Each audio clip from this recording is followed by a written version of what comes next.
করলেন সাল্লাল্লাহু আলাইহি ওয়াসাল্লাম চিন্তা করলেন দাড়ি মোবারকটা আসলে আসল দাড়ি মোবারক কিনা এটা আসল নামাকন প্রমাণ করতে হবে আসলে রাসূল পাক সাল্লাল্লাহু আলাইহি ওয়াসাল্লাম দাড়িটাকে প্রমাণ করার জন্য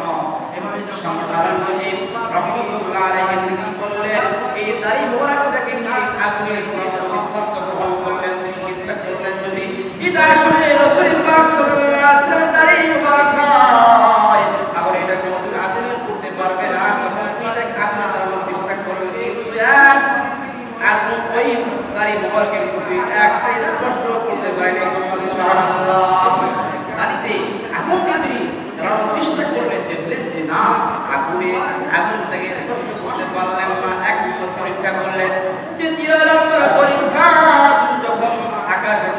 যখন রোদ উঠে গেল ওই রোদের মধ্যে দাড়ি মোবারক আল্লাহর নবীর দাড়ি মোবারক রাখা হলো দেখতে পেলেন আসমান থেকে একটা মেঘ মানে এসে আল্লাহর নবীর ওই দাড়ি মোবারকে ছায়া দিচ্ছে সুবহানাল্লাহ দুই নম্বর পরীক্ষা করলেন তিন নম্বর পরীক্ষা তিনি করলেন দেখি আসলে রাসূল পাক সাল্লাল্লাহু আলাইহি ওয়াসাল্লামের দাড়ি